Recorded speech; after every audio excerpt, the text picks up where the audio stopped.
Bismillahirrahmanirrahim. Assalamualaikum warahmatullahi wabarakatuh dan salam sejahtera saya ucapkan kepada anda sekalian. Tidak dilupakan juga kepada ahli-ahli panel undangan kita pada pagi yang mulia ini. Antara tajuk yang akan dibahaskan pada forum kita pada hari ini adalah peranan keperluan undang-undang keselamatan dan kesihatan pekerja dalam pengurusan perniagaan di Malaysia. Sebelum saya memulakan perbincangan pada hari ini, saya ingin memperkenalkan ahli-ahli panel kita kepada anda semua. Bersama saya adalah 3 orang ahli panel.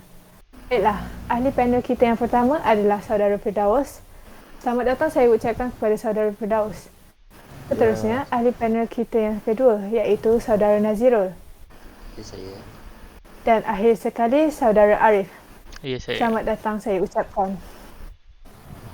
Ketiga-tiga panel kita pada hari ini merupakan mahasiswa yang sedang menuntut di Universiti Teknikal Malaysia Melaka UTAM dan di tahun akhir dalam bidang sarjana muda teknologi kejuruteraan mekanikal sistem penyejukan dan penyamanan udara.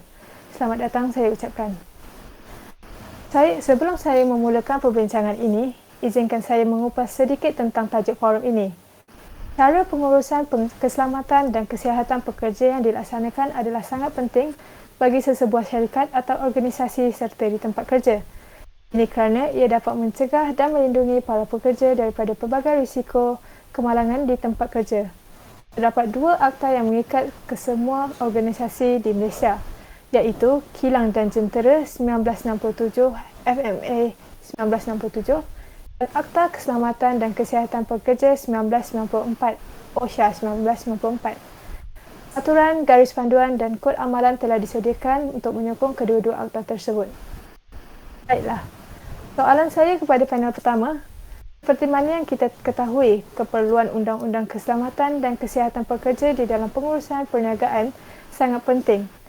Di sini, saya mohon penjelasan kepada Saudara Firdaus tentang 2 perkara. Pertama, apakah peranan dan keperluan yang dapat kita lihat apabila undang-undang ini diwujudkan? Kedua, bolehkah saudara terangkan secara ringkas mengenai akta dan peraturan yang dikuatkuasakan oleh Jabatan Keselamatan dan Kesihatan Pekerja JKKP di Malaysia? Dipersilakan. Bismillahirrahmanirrahim. Assalamualaikum warahmatullahi wabarakatuh dan salam sejahtera. Okey, merujuk kepada soalan saudari Bella, peranan dan keperluan undang-undang TPP dalam pengurusan perniagaan di Malaysia adalah untuk menggalakkan usaha sama di antara majikan dan pekerja bagi menangani isu yang mempunyai kepentingan bersama selain memastikan pematuhan kehendak-kehendak Akta Keselamatan dan Kesihatan Pekerjaan 1994 oleh pihak pengurusan dan pekerja.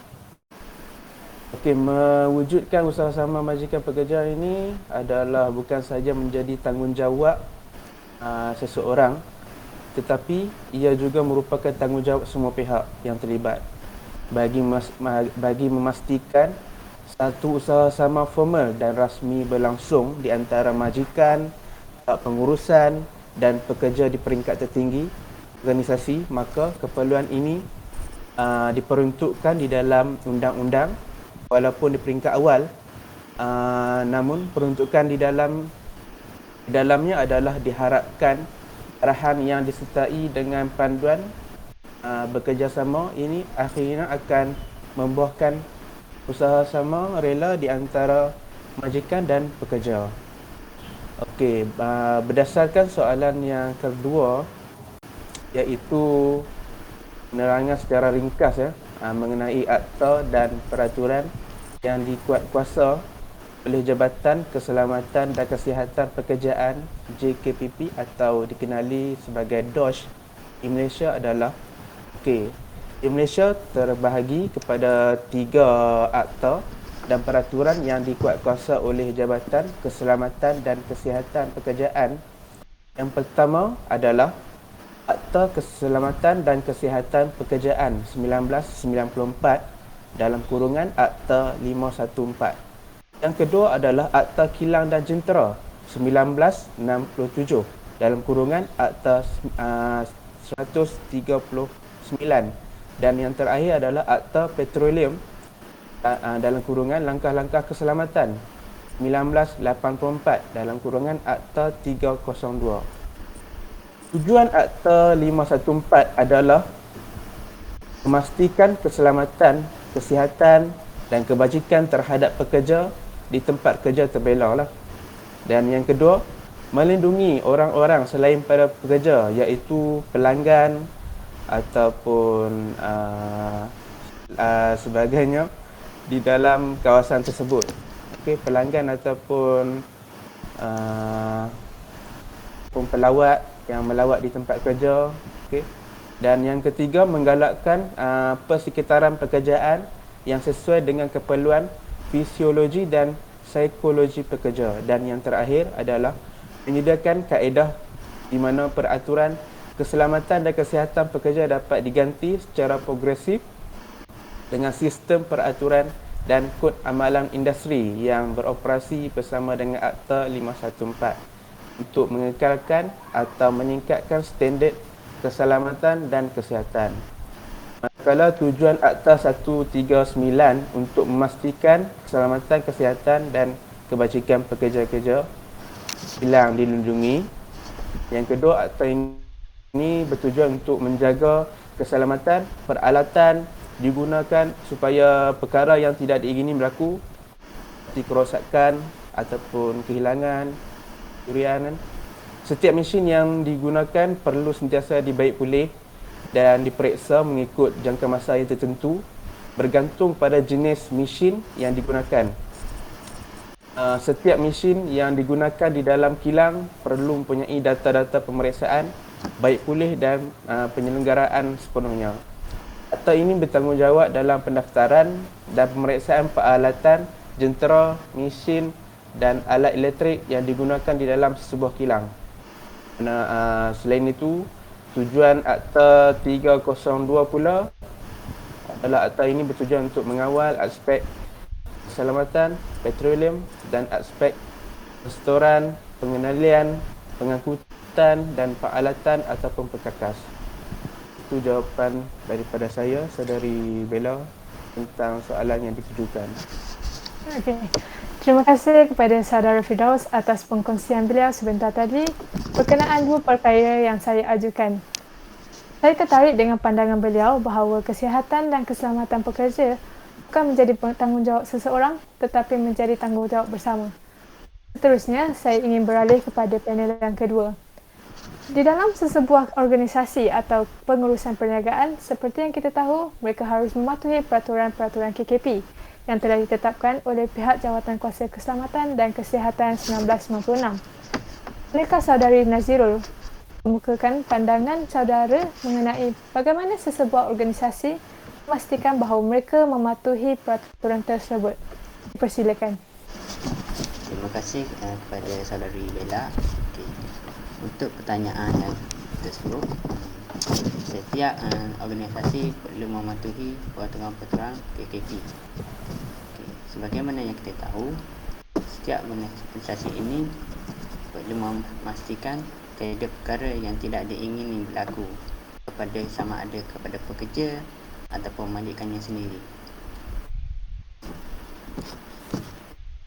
Ia juga untuk menyamai keselamatan pekerja supaya pekerja dapat bekerja dengan baik dan juga tidak berlaku pengurangan daripada segi pekerja dia tu tidak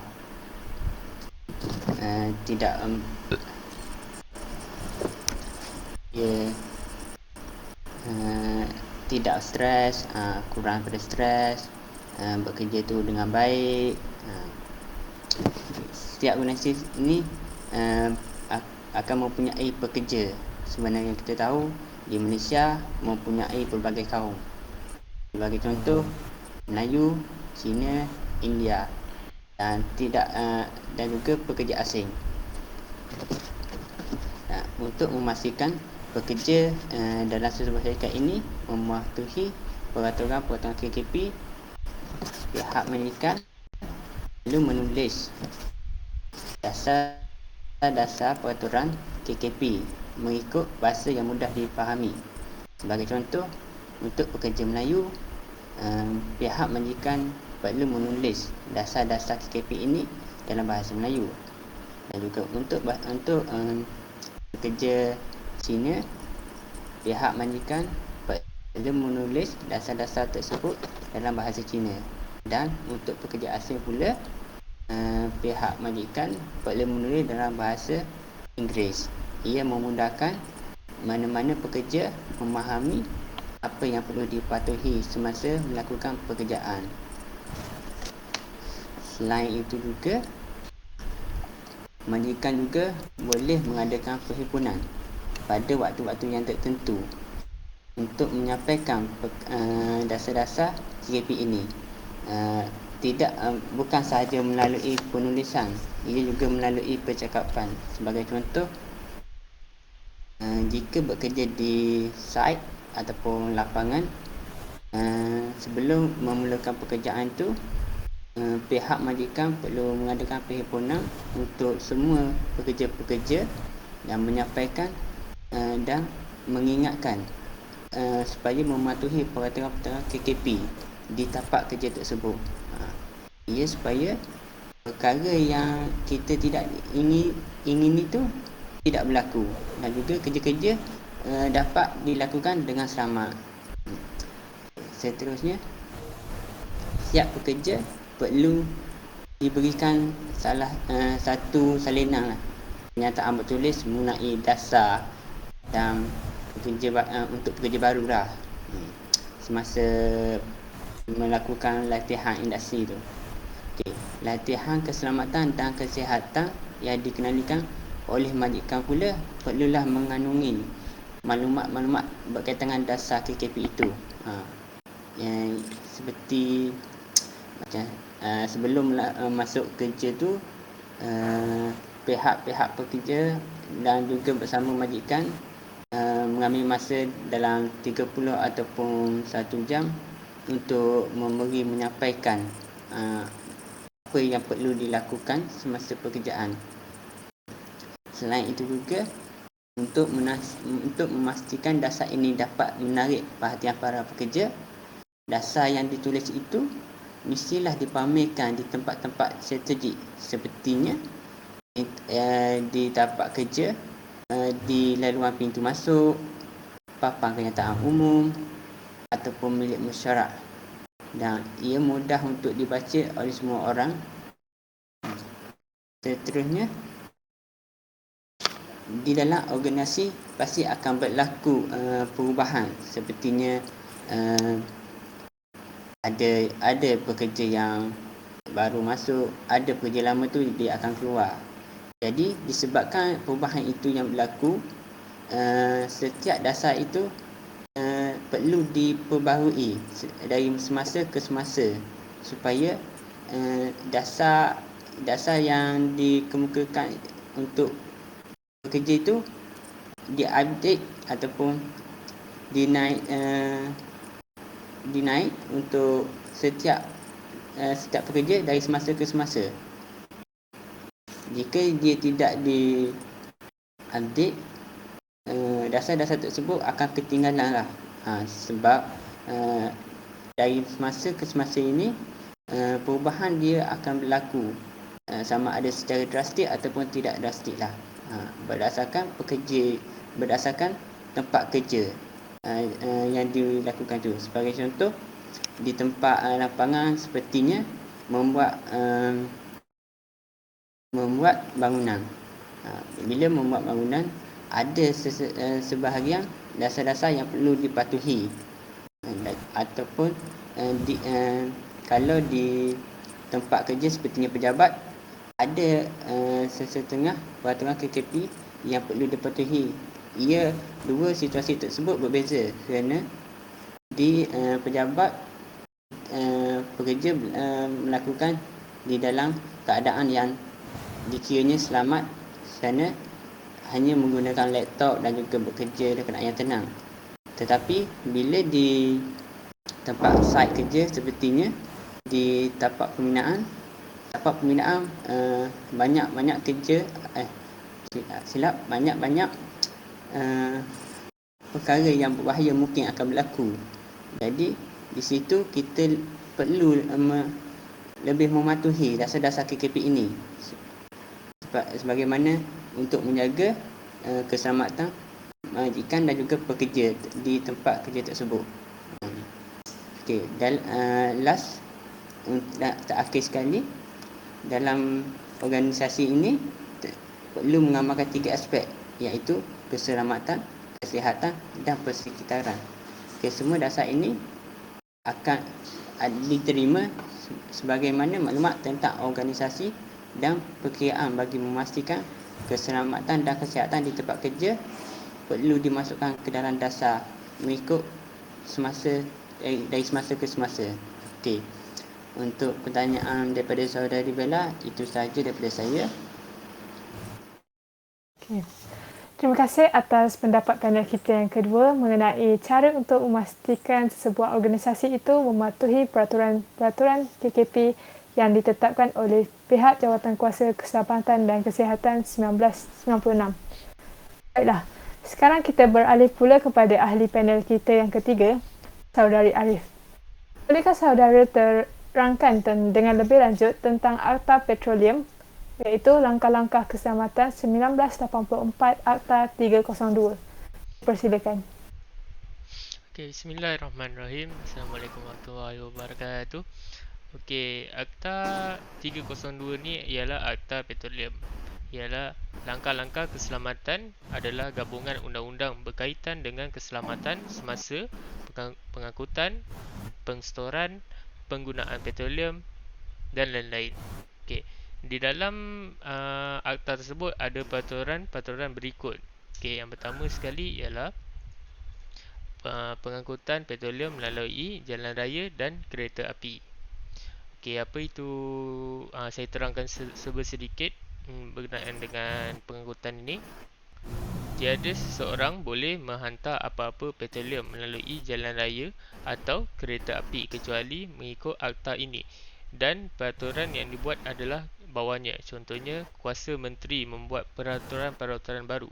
Menteri boleh membuat peraturan bagi pengangkutan petroleum dengan selamat melalui jalan raya atau kereta api dan bagi menjaga keselamatan orang dan harta daripada bahaya berkaitan dengan pengangkutan sedemikian, dan khususnya bagi mengawal dan membenarkan workshop bagi penukaran, pemasangan, penyuaian dan penambah apa-apa sistem bahan bakar gas petroleum cair bagi kenderaan motor.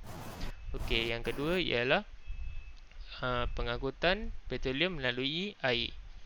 Okey, melalui air pula ialah tiada apa-apa petroleum boleh dimuatkan atau dipunggahkan atau dilepaskan kecuali sesuatu pelabuhan atau di suatu tempat lain yang ditetapkan. Bagi maksud itu, menteri melalui pemberitahuan dalam warta. Menteri boleh berkenakan dengan masa-masa di mana-mana tempat yang ditetapkan oleh di bawah subsection 1. Melantik mana-mana orang sebagaimana yang difikirkan patut untuk menjalankan kuasa-kuasa dan menunaikan kewajipan dan fungsi-fungsi pegawai pelabuhan sebagaimana yang dinyatakan dalam akta bawah ini. Okey, atau nama-nama peraturan yang ada yang saya akan terangkan. Pertama sekali lah kemasukan vessel dalam membawa petroleum pelabuhan, memberitahu inspektor tentang kedatangan vessel pelabuhan, dan yang terakhir ialah kebenaran bagi mengawal pegawai pelabuhan untuk memunggah atau melepaskan petroleum daripada vessel. Okey, yang ketiga pula ialah pengangkutan petroleum melalui udara. Okey, saya terang sikit.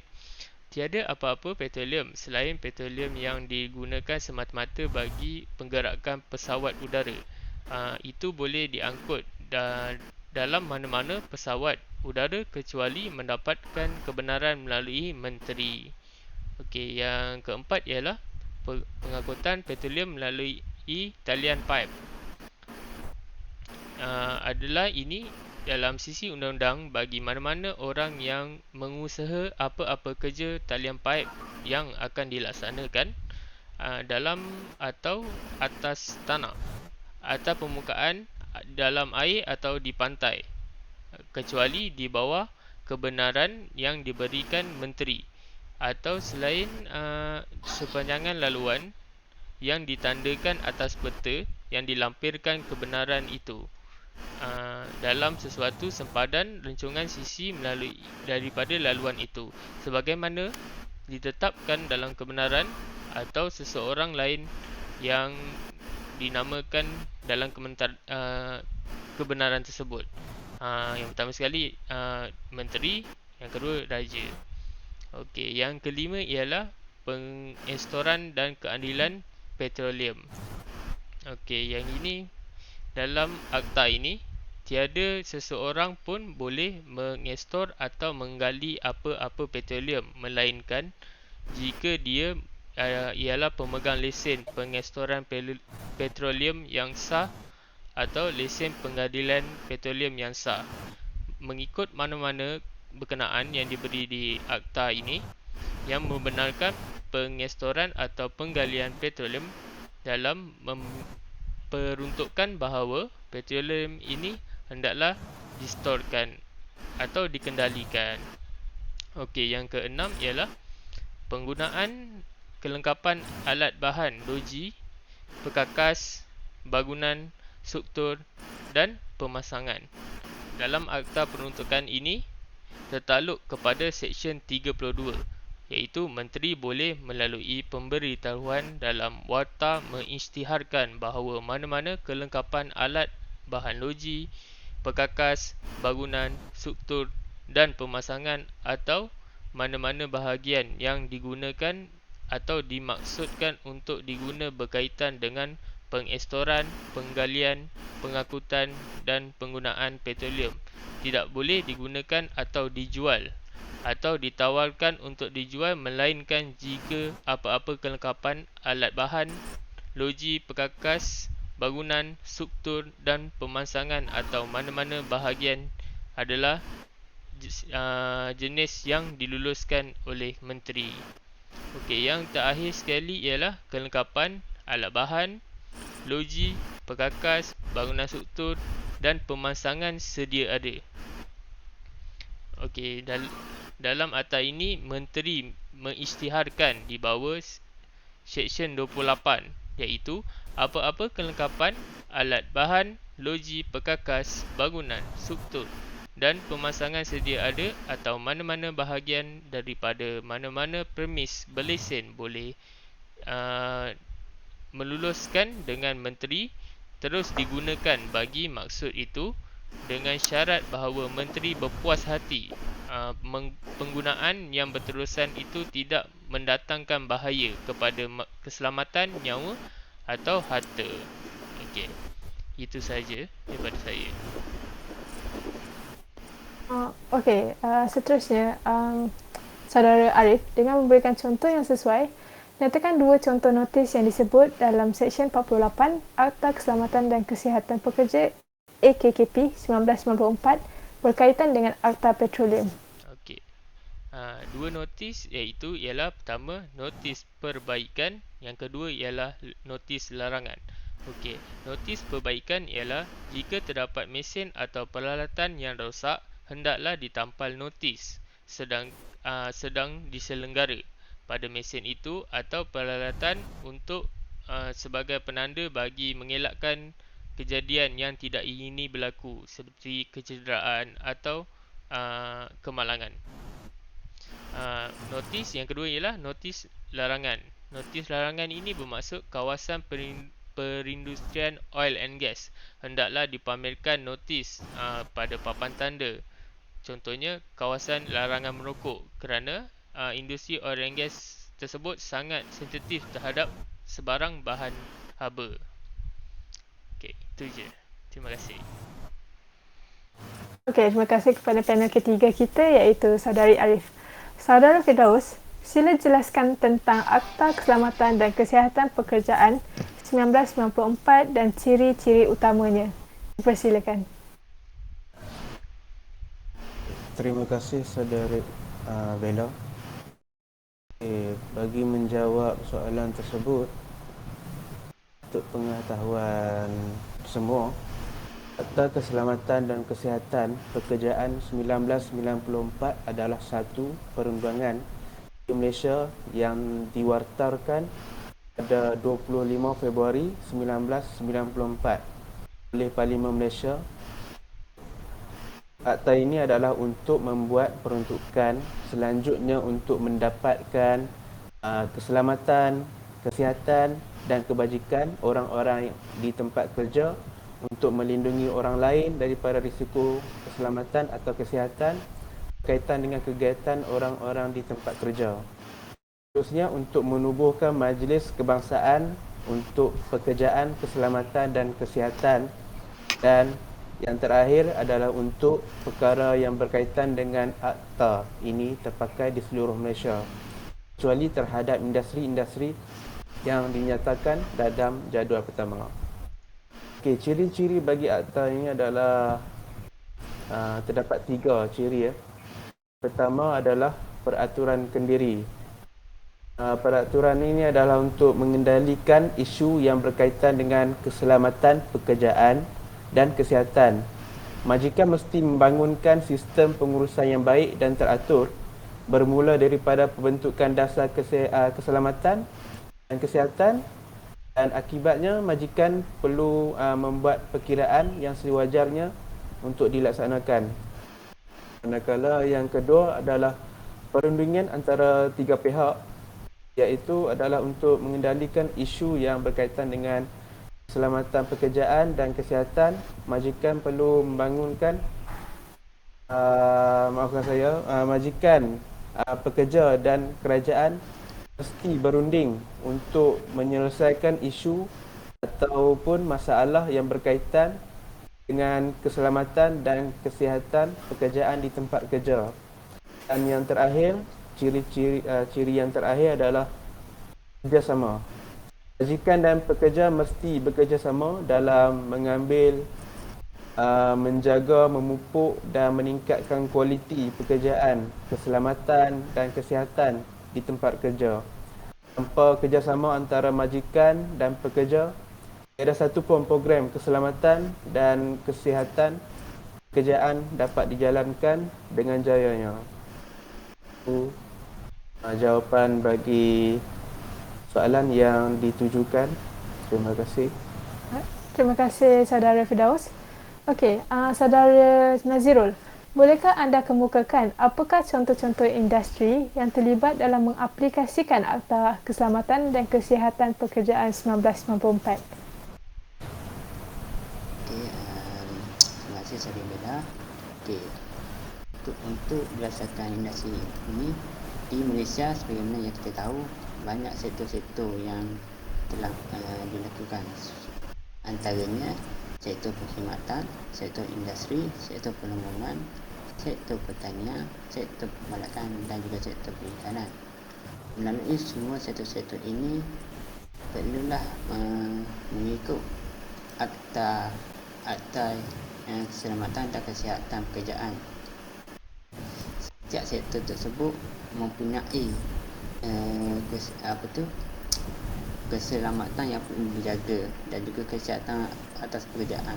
Sebagai contoh, saya ambil adalah sektor perkhidmatan. Sektor perkhidmatan ini sepertinya sebagai di pejabat ataupun di kaunter pertanyaan di mall ataupun di hotel ke. Untuk sebagai contoh di sektor perkhidmatan tersebut, mereka perlulah menyediakan tempat dan juga suasana yang terbaik untuk pekerja supaya keselamatan pekerja terjamin dan juga kesihatan pekerja di tempat tersebut berada dalam keadaan yang baik dan juga dapat berkhidmat untuk pelanggan dengan baik.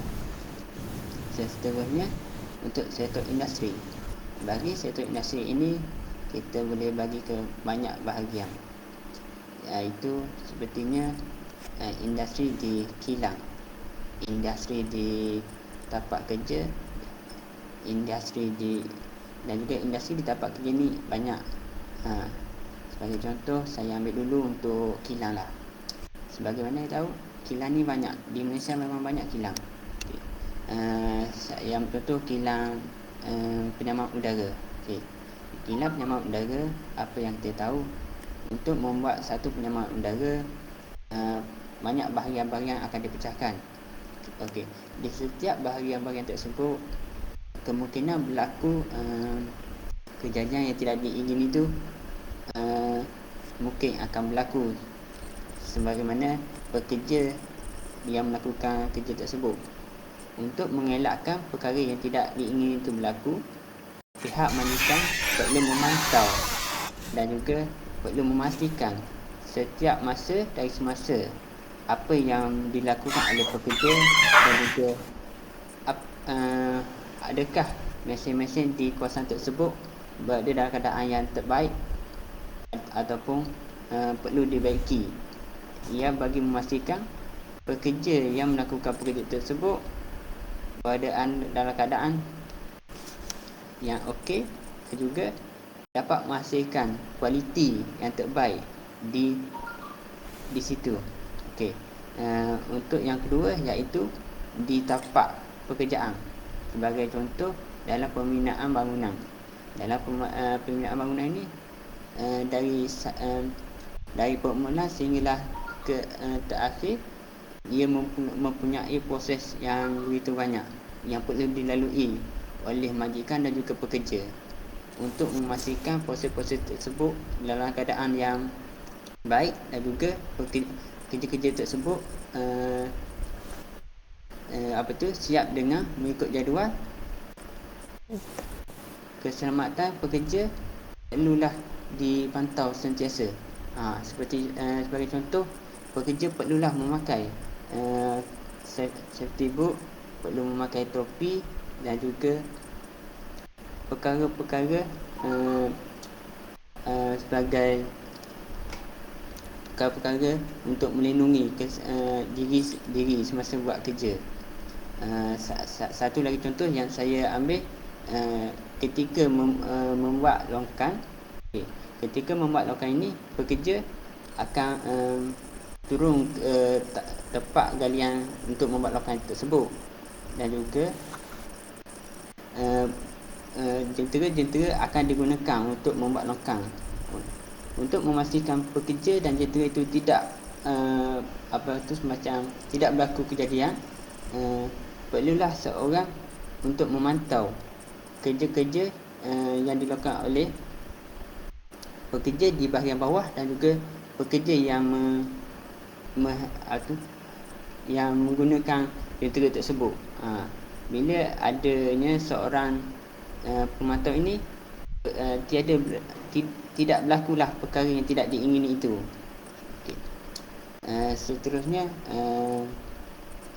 saya ambil untuk sektor pertanian pula. Okay. Sektor pertanian ini, apa yang kita tahu, pertanian adalah mengeluarkan hasil tanaman sepertinya buah-buahan, sayur-sayuran untuk semua penduduk di Malaysia, tak kira lah Malaysia ataupun negeri luar negara. Okey, untuk pertanian ini penggunaan racun akan digunakan. Okey, untuk memastikan keselamatan dan kesihatan pekerja untuk sektor pertanian ini, penggunaan racun perlulah dikurangkan supaya kesihatan pekerja itu tidak terganggu. Ini kerana racun ini untuk badan manusia bahaya. Kalau boleh kita kurangkanlah untuk racun tu. Kita gunakanlah baja yang berkualiti dan kita gunakanlah cara-cara yang lebih efektif supaya penggunaan racun ini akan lebih menurun. Seterusnya saya ambillah untuk sektor perikanan. Okey. Sektor perikanan ini kita boleh ambil daripada dua segi, iaitu air tawar dan juga air masin.